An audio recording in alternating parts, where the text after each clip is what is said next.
En los pilares, si hay cerramiento entre las alas, este arriostra el ala exterior, pero no el ala interior. Hay que revisar cuál considera el programa como superior y cuál como inferior.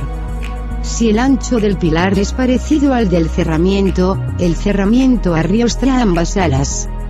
Esto ocurre en los pilarillos hastiales y las jambas de las puertas. En todas estas barras nos olvidaremos, por tanto, del pandeo lateral. En las vigas que soportan forjado del altillo, si son biarticuladas, el ala comprimida es solo la superior. Como el ala superior está arriostrada por el forjado, no pandeará lateralmente. El ala inferior tampoco pandea lateralmente porque está traccionada.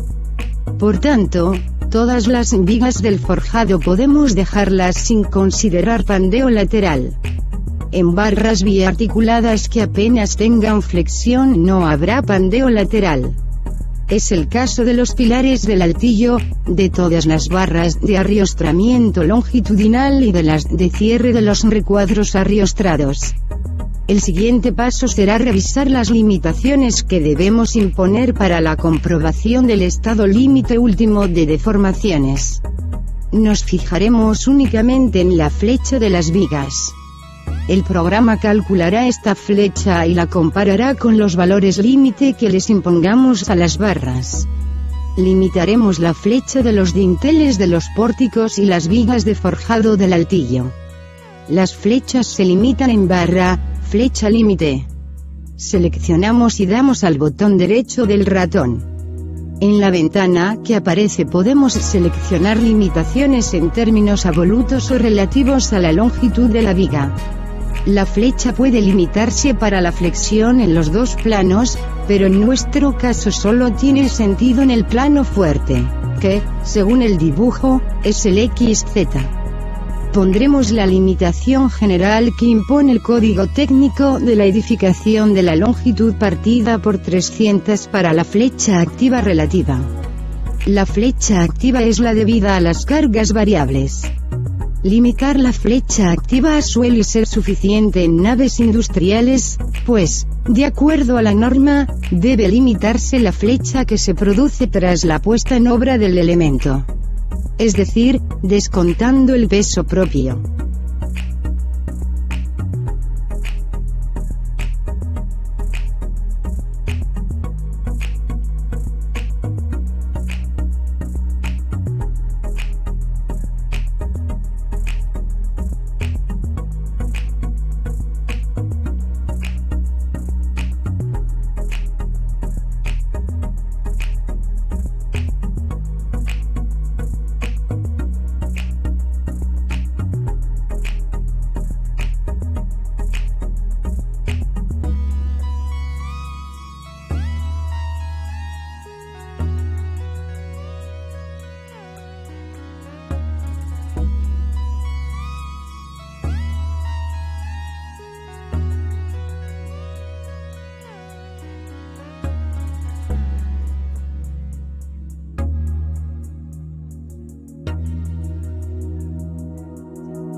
En el caso de los dinteles de los pórticos finales, como creamos nudos intermedios, debemos asegurarnos de que estamos comprobando la flecha en los dos tramos en los que pueden deformarse.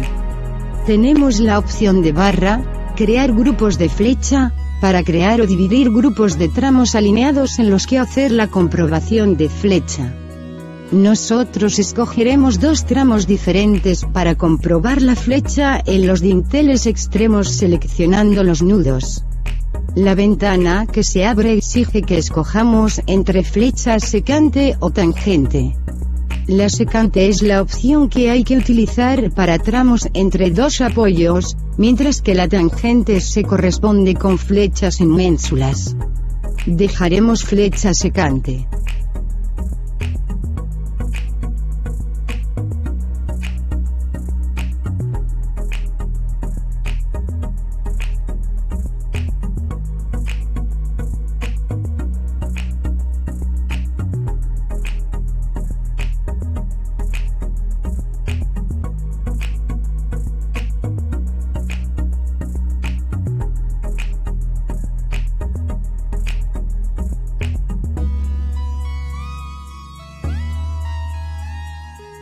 En este momento ya podemos realizar un primer cálculo de la estructura. Para ello, vamos a calcular. El programa nos calculará esfuerzos y deformaciones y nos comprobará los estados límite últimos y de servicio según la norma seleccionada y los datos que hayamos introducido. Hay 3 opciones, la primera de ellas no dimensiona los perfiles. Las otras 2 van probando con todos los perfiles de la serie escogida hasta dar con uno que cumpla.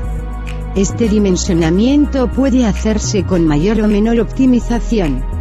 Pero, lo más habitual, es hacer el cálculo sin dimensionar y luego cambiar los perfiles que no cumplen uno a uno.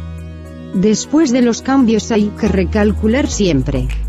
Esto suele hacerse así para evitar dimensionamientos automáticos que pueden dar una importancia ilógica y primar en crecimiento de barras secundarias sobre las realmente importantes en nuestro sistema estructural.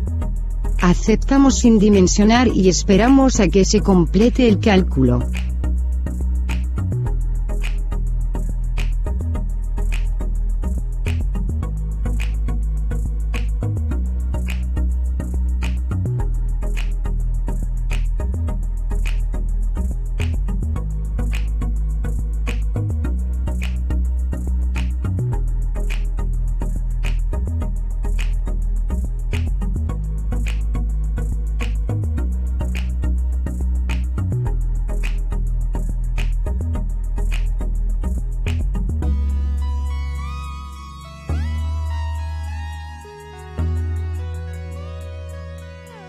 Si nos aparece algún error en el cálculo, el programa nos avisará y podremos ir a la opción Cálculo, Mostrar incidencias.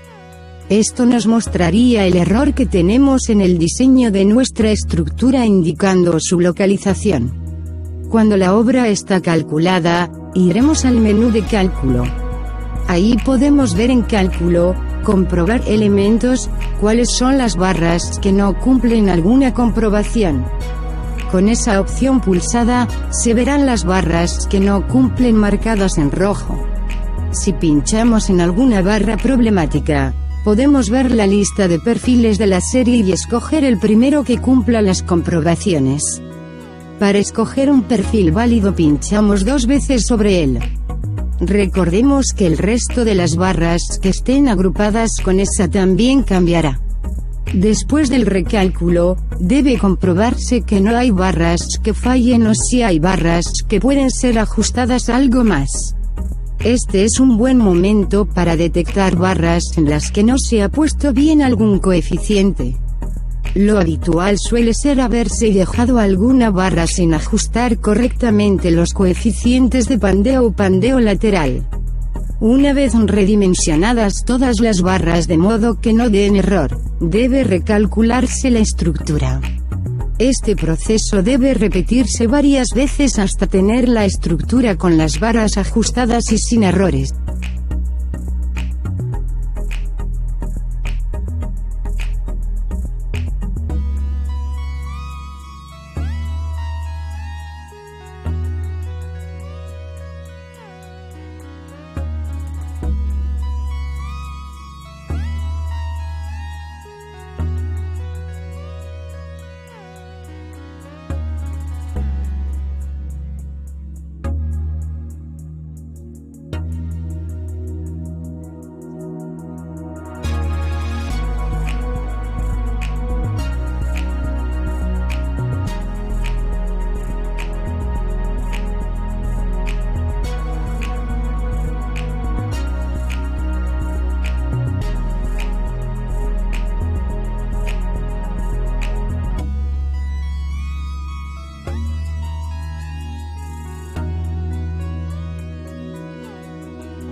Si queremos ver las comprobaciones detalladas de estado límite último, podemos ir a Resultados, Comprobaciones o ahí pueden consultarse informes con todos los cálculos según normativa para la resistencia de las secciones.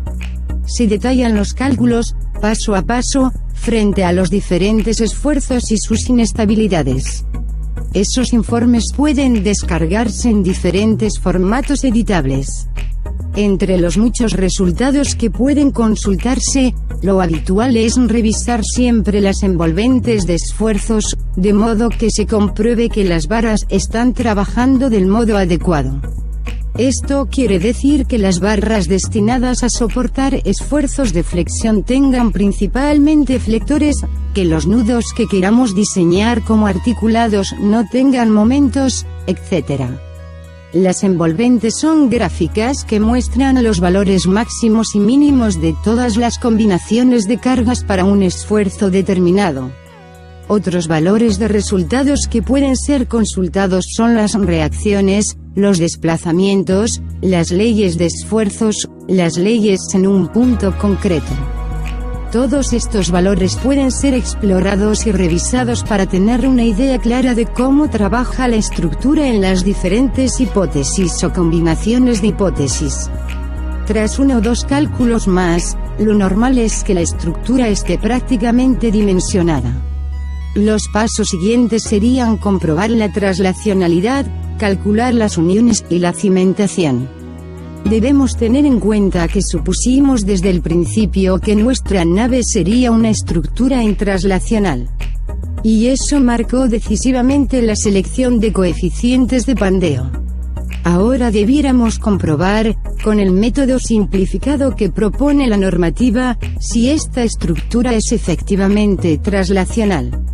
La fórmula simplificada de evaluación de la traslacionalidad depende de las cargas horizontales, las cargas verticales, el desplazamiento horizontal del alero y la altura al alero. La suma de cargas horizontales la podemos obtener sumando los cortantes en el plano del pórtico, en la base de los pilares. Para ello, podemos ir a la envolvente de cortantes, ver los valores máximos en la base de los pilares y sumarlos. La suma de cargas verticales la podemos obtener sumando los axiles en la base de los pilares. Para ello, podemos ir a la envolvente de axiles, ver los valores en la base de los pilares y sumarlos. Debemos asegurarnos de que son valores de compresión. El desplazamiento horizontal del alero lo seleccionaremos como el mayor de los desplazamientos horizontales de los aleros de nuestra nave que pueden verse con cálculo, desplazamientos. La altura a considerar en nuestra nave será de 7 metros. Con todos estos valores se puede calcular mediante la fórmula de la norma un valor aproximado para el denominado como coeficiente de amplificación. Si este valor sale mayor que 10, teóricamente tendríamos una estructura intraslacional. Dado que en esta comprobación simplificada no estamos teniendo en cuenta las cargas equivalentes a las imperfecciones globales, deberíamos dejar algo más de margen. El CIP 3D también permite el cálculo de uniones, de placas de anclaje a la cimentación y de una cimentación superficial por zapatas. No es objeto de esta práctica, pero se recomienda revisar los manuales para todas estas aplicaciones que completarán el cálculo. Algo importante para que las uniones puedan diseñarse es que las vigas sean más estrechas que los pilares a los que llegan. Si el dimensionamiento no se hizo considerando esto, no se podrán calcular las uniones. Por esto, muchas veces suelen preferirse pilares del tipo H, E, A, O, H, E, B, antes que los I, P, E. Los iconos de listados y planos permiten exportarse como archivos editables del tipo doc o D, W, G, respectivamente. Los listados pueden incluirse en una memoria de cálculo, siempre que se seleccionen las tablas resumen, evitando largas relaciones de números que no sean identificables por el lector. En cuanto a los listados detallados de comprobaciones de estado límite último, solamente deben incluirse en el documento final los de las barras que se consideren más representativas de la estructura. Los planos pueden seleccionarse y exportarse para cada una de las vistas planas creadas previamente, pero normalmente requerirán de bastantes arreglos, inclusión de detalles, mejoras de la acotación, etc., antes de poder ser presentados en un proyecto real. En lo que respecta a esta serie de 3 prácticas, nuestro trabajo ha terminado. Ahora queda en manos de cada uno el trabajo personal con ayuda de los manuales y la documentación y bibliografía disponible, para llegar a tener la práctica suficiente. Un saludo.